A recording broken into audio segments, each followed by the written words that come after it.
नमस्कार दोस्तों। आज मैं आपको एक ऐसी किताब के बारे में बताऊंगा जिसके टाइटल को सुनते ही लोग डिवाइडेड हो जाते हैं। किताब का नाम है God is not great by Christopher Hitchens. Title ही काफी बोल्ड है। God is not great, how religion poisons everything.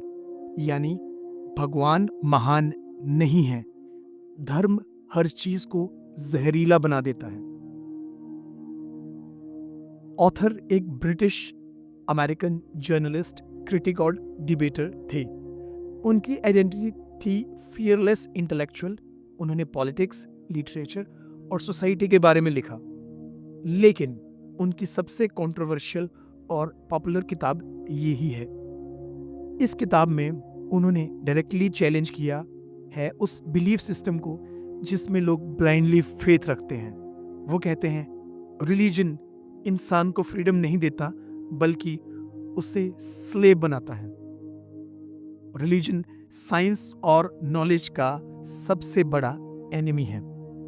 Religion ने हिस्ट्री में सबसे ज्यादा खून खराबा किया है, और मोरालिटी यानी इंसान की अच्छाई वो गॉड से नहीं बल्कि इंसान के अंदर से आती है। हिचन्स एक एथिस्ट थे, लेकिन उनका एथिज्म एक तरह का पॉजिटिव ह्यूमनिज्म था। वो कहते हैं अगर इंसान अपने दिमाग, अपने कंपैशन और अपनी रीजनिंग को फॉलो करे तो दुनिया गॉड के बिना भी अच्छी बन सकती है। चलिए अब हम चैप्टर वाइज समरी देखते हैं और समझते हैं कि हिचन्स ने क्या आर्ग्यूमेंट दिए। चैप्टर 1, रिलीजन का पॉइजन। हिचन्स कहते हैं अगर भगवान सच में महान होता तो दुनिया में इतना दुख, इतनी इनइक्वालिटी, इतनी बीमारी और इतनी लड़ाई क्यों होती। रिलीजन उनके नजरिए में एक पॉइजन है। पॉइजन क्यों? रिलीजन इंसान को ब्लाइंड फेथ सिखाता है, सोचना मत, बस मान लो। रिलीजन ने औरतों को दबाया, जैसे पुराने जमाने में हिंदू सोसाइटी में सती प्रथा, मुस्लिम सोसाइटी में पर्दा और पॉलीगैमी, और क्रिश्चियन चर्च में वुमेन को प्रीस्ट बनने की परमिशन ना देना। रिलीजन ने स्लेवरी जस्टिफाई की। बाइबल में स्लेवरी को एक्सेप्ट किया गया था। रिलीजन ने हम वर्सेस उनके की सोच बनाई। हिंदू वर्सेस मुस्लिम, कैथोलिक वर्सेस प्रोटेस्टेंट, शिया वर्सेस सुन्नी। एक सिंपल सी बात है, इंसान नेचुरली क्यूरियस होता है, वो सवाल करता है, लेकिन रिलीजन उससे कहता है सवाल को जवाब मत ढूंढो, सब लिखा है होली बुक में। और ये पॉइजन जनरेशंस तक फैलता है। आगे चलते हैं chapter 2, science versus religion. Science और रिलीजन हमेशा एक दूसरे के अगेंस्ट रहे हैं। गैलीलियो का एग्जाम्पल लो।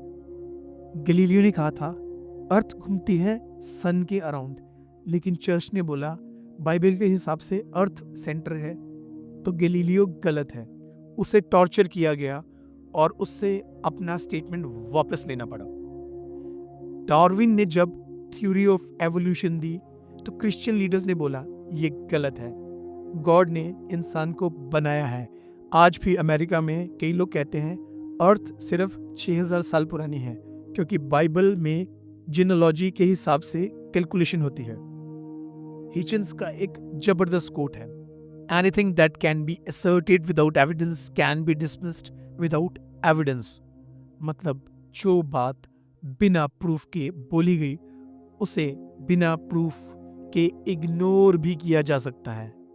साइंस प्रोग्रेस करता है एविडेंस से, रिलीजन प्रोग्रेस रोकता है फेथ के नाम पर। चैप्टर 3, रिलीजन और वायलेंस। हिस्ट्री उठाकर देखो तो सबसे ज्यादा खून खराबा रिलीजन के नाम पर हुआ है। क्रूसेड्स, क्रिश्चियन किंग्स ने कहा कि जेरूसलम को मुस्लिमों से जीतना है, हजारों लोग मरे। इंक्विजिशन, यूरोप में चर्च ने लोगों को टॉर्चर किया सिर्फ इसलिए क्योंकि उन्होंने अलग सोचा। पार्टीशन ऑफ इंडिया 1947, हिंदू मुस्लिम के नाम पर लाखों लोग मरे, करोड़ से ज्यादा लोगों को अपना घर छोड़ना पड़ा। 9/11 अटैक्स, टेररिस्ट ने प्लेन हाईजैक करके अमेरिका में हजारों लोगों को मार दिया, कहते हुए कि ये अल्लाह का हुक्म है। हिचन्स कहते हैं, जब इंसान सोचता है कि वो गॉड के ऑर्डर पर मर्डर कर रहा है तो उसके लिए वो काम नोबल बन जाता है। ये सबसे खतरनाक बात है। चैप्टर 4, मोरालिटी बिना गॉड के पॉसिबल है क्या? सबसे बड़ा आर्ग्यूमेंट रिलीजियस लोग देते हैं, अगर गॉड नहीं होगा तो मोरालिटी कौन लाएगा? इंसान फिर खून खराबा करेगा। हिचन्स इसे रिजेक्ट करते हैं। एथिस्ट भी अच्छे इंसान होते हैं, वो हेल्प करते हैं, लव करते हैं, सोसाइटी में कंट्रीब्यूट करते हैं। क्या इंसान मर्डर ना करने के लिए सिर्फ भगवान से डरता है, या फिर उसके अंदर एक नेचुरल एम्पैथी होती है जो कहती है दूसरे को हर्ट करना गलत है? अगर मोरालिटी सिर्फ गॉड से आती तो हर बिलीवर परफेक्ट होता, लेकिन रियलिटी में बिलीवर्स भी क्राइम करते हैं। तो मोरालिटी गॉड से नहीं, इंसान की एम्पैथी और रीजनिंग से आती है। चैप्टर 5, रिलीजियस बुक्स का सच। बाइबल, कुरान और गीता जैसे टेक्स्ट को डिवाइन माना जाता है, लेकिन हिचन्स ने कहा ये बुक्स फ्रॉड ह्यूमन डॉक्यूमेंट्स हैं। एग्जाम्पल्स, बाइबल में लिखा है कि अगर कोई अपना फेथ चेंज करे तो उसे मार दो। कुरान में अनबिलीवर्स के खिलाफ जिहाद के रेफरेंसेस हैं। ओल्ड टेस्टामेंट में गॉड खुद जेनोसाइड्स ऑर्डर करते हैं, पूरे शहर को मार दो। अगर ये डिवाइन होता तो इसमें हेट्रेड और वायलेंस क्यों होता? हिचन्स कहते हैं ये सब टेक्स्ट अपने समय की पॉलिटिक्स और कल्चर के रिफ्लेक्शन है। इन्हें डिवाइड कहना एक गलती है। चैप्टर 6, चिल्ड्रन और रिलीजन। सबसे वल्नरेबल लोग कौन होते हैं? चिल्ड्रन। बच्चों को छोटी उम्र से सिखाया जाता है तुम हिंदू हो, तुम्हें पूजा करनी है, तुम मुस्लिम हो, तुम्हें नमाज पढ़नी है, तुम क्रिश्चियन हो, तुम्हें संडे स्कूल जाना है। अब एक छोटे बच्चे को ये सब क्यों सिखाया जाता है? सिर्फ इसलिए कि वो क्वेश्चन ना करे। रिजल्ट, बचपन की नेचुरल क्यूरियोसिटी मर जाती है। इसीलिए सोसाइटीज जहाँ एजुकेशन साइंस बेस्ड है, जैसे फिनलैंड, जापान, जर्मनी, वहाँ इनोवेशन और प्रोग्रेस ज्यादा होती है। हिचन्स कहते हैं बच्चों के माइंड पे रिलीजन इम्पोज करना उनके फ्रीडम ऑफ थॉट का मर्डर है। चैप्टर 7, रिलीजन और पॉलिटिक्स। रिलीजन और पॉलिटिक्स का कॉम्बो हमेशा डेंजरस रहा है। यूरोप में किंग्स कहते थे मैं गॉड का रिप्रेजेंटेटिव हूं, लोग उनके अगेंस्ट आवाज नहीं उठा पाते थे। मिडिल ईस्ट के कंट्रीज में आज भी लॉज रिलीजन के बेसिस पे बनते हैं। औरतों को वोट का राइट नहीं, ड्रेस कोड कंपलसरी। इंडिया में भी पॉलिटिकल पार्टीज रिलीजन के नाम पे वोट मांगती हैं। हिंदू मुस्लिम डिवाइड क्रिएट किया जाता है ताकि पावर बनाई जा सके। हिचन्स कहते हैं जब तक रिलीजन और पॉलिटिक्स अलग नहीं होंगे तब तक डेमोक्रेसी खतरे में रहेगी। चैप्टर 8, एथिज्म का पॉजिटिव साइड। हिचन्स एथिज्म को प्रमोट करते हैं, लेकिन उनके एथिज्म सिर्फ गॉड नहीं है इतना सिंपल नहीं था। वो कहते हैं एथिज्म का मतलब है कि इंसान अपने दिमाग से सोचे, अपनी मोरालिटी अपने अंदर के कंपैशन से लाए, ना कि किसी होली बुक से। ह्यूमैनिटी को गॉड की जरूरत नहीं, ह्यूमैनिटी को ह्यूमैनिटी की जरूरत है। एथिज्म इंसान को फ्री करता है गिल्ट और फियर से। जब इंसान ये समझता है कि उसके एक्शंस के लिए वो खुद रिस्पॉन्सिबल है, तभी असली मोरालिटी आती है। तो दोस्तों, अब हम आखिरी हिस्से पे आ गए हैं। क्रिस्टोफर हिचन्स की किताब गॉड इज नॉट ग्रेट सिर्फ एक क्रिटिसिज्म नहीं है रिलीजन का, ये एक चैलेंज है हर इंसान के लिए। एक चैलेंज कि हम अपनी सोच, अपनी जिंदगी और अपने बिलीव्स को एक बार फिर से ऑनेस्टली एग्जामिन करें। सोच कर देखिए, हम सबको बचपन से एक कहानी दी जाती है कि एक गॉड है, ऊपर बैठा है, सब कुछ कंट्रोल करता है, सब देख रहा है और सब डिसीजंस उसके हाथ में है।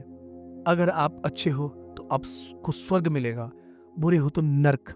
ये कहानी सुनने में कंफर्टिंग लगती है क्योंकि इंसान नेचुरली सर्टेनिटी चाहता है, लेकिन क्या ये कहानी रियलिटी है? हिचन्स कहते हैं शायद नहीं, और अगर नहीं तो इसका मतलब है कि हम अपनी जिंदगी का असली मतलब मालिक खुद हैं। रिलीजन और फियर। रिलीजन अक्सर फियर पे बेस होता है। अगर पूजा नहीं की तो भगवान गुस्सा हो जाएंगे, अगर नमाज मिस हो गई तो अजाब मिलेगा, अगर चर्च नहीं गए तो पाप लगेगा। सोचिए, क्या एक लविंग गॉड इंसान को डर के जरिए कंट्रोल करेगा? अगर गॉड महान होता तो वो इंसान को प्यार और फ्रीडम देता, ना कि गिल्ट और पनिशमेंट। हिचन्स कहते हैं रिलीजन एक साइकोलॉजिकल चेन है और इंसान को सबसे पहले अपने दिमाग की चेन तोड़नी है। Humanity without God.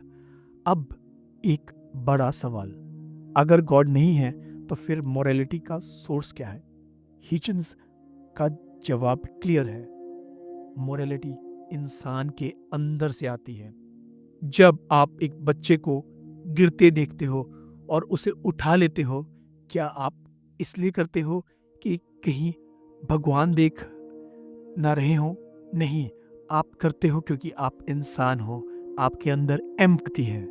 साइंस ने भी ये प्रूव किया है कि एम्पैथी और कोऑपरेशन एक एवोल्यूशनरी ट्रेट है।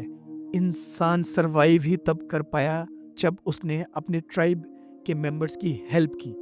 इसका मतलब है हम नेचुरली मॉरल है। रिलीजन ने बस इस मॉरलिटी को हाईजेक कर लिया और बोल दिया ये सब भगवान ने दिया है। रिलीजन और वायलेंस। सोचो, कितनी बार हिस्ट्री में इंसान ने इंसान को मारा सिर्फ इसलिए कि उनके गॉड अलग थे। अगर गॉड महान होता तो क्या उसका नाम लेकर लोग लड़ते? अगर रिलीजन में सच में पीस देता तो क्या दुनिया में इतने वॉर और टेररिज्म होते? हिचन्स कहते हैं एक एथिस्ट भी इंसान को मार सकता है, लेकिन वो कभी गॉड के ऑर्डर के जस्टिफिकेशन का यूज नहीं करेगा। लेकिन एक बिलीवर को लगता है कि उसका हर वायलेंट एक्ट डिवाइन है, और वही सबसे खतरनाक बात है। The true greatness. अब एक और इम्पोर्टेंट सवाल, अगर गॉड ग्रेट नहीं है तो ग्रेट कौन है? हिचन्स कहते हैं ग्रेटनेस ह्यूमैनिटी की है। जब एक साइंटिस्ट अपनी लाइफ डेडिकेट करके एक वैक्सीन इन्वेंट करता है, वो ग्रेट है। जब एक टीचर अपनी पूरी एनर्जी स्टूडेंट्स को पढ़ाने में लगाता है, वो ग्रेट है। जब एक मदर अपना कंफर्ट सेक्रीफाइस करके अपने बच्चों को फ्यूचर देती है, वो ग्रेट है। जब एक एक्टिविस्ट अपनी आवाज़ उठाकर सोसाइटी में जस्टिस की डिमांड करता है, वो ग्रेट है। यानी ग्रेटनेस इंसान की कंपैशन, क्रिएटिविटी और करेज में है, ना कि किसी इनविजिबल पावर में। Freedom of thought. हिचन्स बार बार एक बात कहते हैं, don't be afraid to think.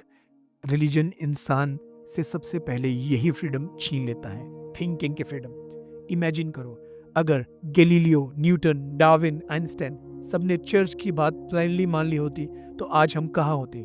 ना इलेक्ट्रिसिटी होती, ना इंटरनेट, ना मेडिसिन, सब कुछ रुक गया होता।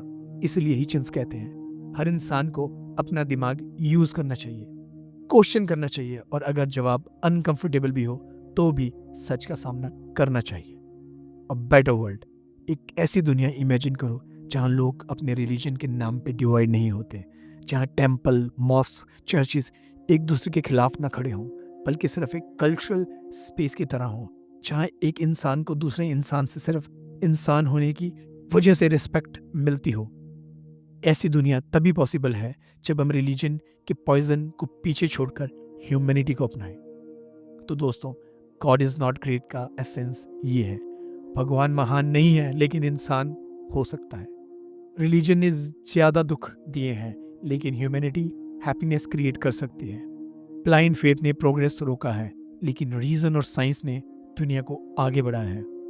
क्रिस्टोफर हिचन्स की आवाज एक वेकअप कॉल है। शायद आप उनसे एग्री ना करें, लेकिन आप उनकी ऑनेस्टी और करेज को इग्नोर नहीं कर सकते। उनकी किताब एक मिरर है जिसमें हम अपने बिलीव्स को देखते हैं और सोचते हैं, क्या ये बिलीव्स सच में मेरे हैं या मुझे इनहेरिट किए गए हैं। और शायद सबसे इम्पोर्टेंट लेसन ये है, हम सब अपने एक्शंस के लिए रिस्पॉन्सिबल हैं। अगर एक बेटर दुनिया बनानी है तो हमें अपने दिमाग और अपने दिल का यूज़ करना होगा, ना कि किसी इनविजिबल गॉड के फियर ऑर्डर का। धन्यवाद।